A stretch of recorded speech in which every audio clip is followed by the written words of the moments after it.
Hey everybody, happy holidays. I'm not dead yet, just nice and fat from the holidays. It's fantastic. I hope you all are doing well. I haven't had any updates recently because Facepunch hasn't done any updates, and according to their commit log, it doesn't look like they've done any electricity changes, at least none that they've put in the commit log. So I don't know if we're getting any updates for the next month or not. I guess we'll find out next week. In the meantime, Tom had asked, how do you make a kill switch to close garage doors? Well, I haven't really gotten into two components that I'm going to talk about today yet in any videos. One of them is a door controller. That's this thing. Door controllers can be placed next to doors, and then once you place them, you could pair them to the door they're next to. Usually to the whatever's to the left of the door, you hit a button, you hit your use button, and it pairs it.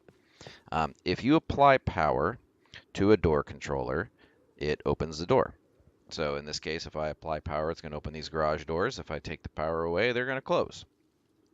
Um, that's the most basic use of a door controller. Put power into a switch, turn on switch, doors open. I have a bunch of other stuff up here because either that answers Tom's question or he may be asking how to make a kill switch that closes them and keeps them closed. And that requires the stuff that you see on the walls here. Um, the green box, which I have not really used before, is a bit. Um, it's either a 1 or a 0, and you use the inputs on the side to set it or reset it. So unlike other power sources that you kind of turn on or off, this one, once you set it, it stays on until you reset it again, which is handy in this particular case because what I want to do is cause the doors to close when someone steps on this pressure pad, and then I don't want them to open again until I tell this bit to reset. So I got a couple switches here for that purpose, and I'll explain it from the top here. I got regular power coming in from the solar panels. I'm branching off a little bit to my reset switch here. That's what this switch does. It resets the bit. That's all it does. The rest of my power goes into this main switch. If I turn this on, I'm putting power through the rest of this, so it opens the doors, goes through two branches. I needed one branch to provide power to the bit. I needed another branch to provide power to the floor switch here, the pressure pad. And then the main power goes through this blocker through a splitter so I can run both these doors off of one circuit. Now, as you know, if you apply power to a blocker, it activates and cuts power. So when I activate this blocker, it's going to cut the power to the doors and shut them. If I wire the pressure pad directly to the blocker, then the doors will shut only when I'm stepping on the pressure pad. So instead, I wired the pressure pad to the bit. When the pressure pad applies power to the set input on the bit, it turns it on, and it stays on. So then the doors will stay closed until I reset it, even if I step off of the pad again. So I'll demonstrate step on pad, step off pad, but yet the doors close and stay closed because I activated the bit, which activates the blocker, which cuts power to the doors. Here's how you reset it. I just turn the switch on briefly. As soon as I put any power to the reset input, it resets the bit, so now everything's back to where it was before. I can manually close the door here by turning off the switch. I can manually open it by turning it on again. You can substitute in a laser instead of the pressure pad if you wanted a different way to trigger opening doors and closing doors.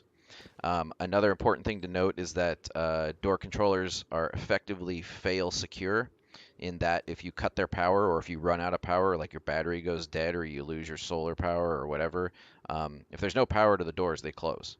So that may be good or bad for what you're trying to accomplish. But yeah, that's what happens. You put power to doors, they open. You take away power, they close.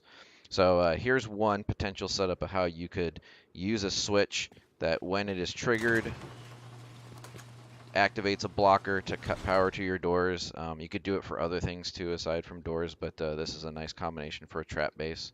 But most of what I've seen has been much more basic use of this, just power through a switch to doors. My personal favorite so far is a dude who set up a shop. He used one circuit to open and close his outside doors to open his shop, and then he used another circuit, which he labeled security, that opened a bunch of garage doors, which had turrets and shotgun traps and a bunch of other crap behind them. So if people pissed him off, he would just close the outside doors, and then he would flipped the security switch, which opened all the garage doors and blasted the ever-living crap out of everybody. And I found that incredibly entertaining. So, Tom, I hope that answers your question. If not, leave a comment. Let me know more specifically what you're looking for. If anybody else has any questions, please go ahead and let me know. Just kind of waiting for Facepunch to do an update. And a quick shout out to Weezen Geezer. He puts comments on some of my videos here. He did a really nice walkthrough. It was an hour and a half explaining in great detail how to build circuits, multiple circuits from your power source. He built a setup with 6 power sources, each with their own independent battery backup, based on a concept I had shared in an earlier video, but he fleshed it all out step for step. I know I don't really do detailed walkthroughs here. I try to keep these short. So if you want a detailed step-by-step walkthrough, watch his video, and he'll show you how to just lay out 6 circuits. They can all do up to 100 power each. If you're wanting to have multiple circuits in your base, really good for defenses or trap bases to have multiple circuits each with their own power backup. He lays it out in great detail, so you can go check him out.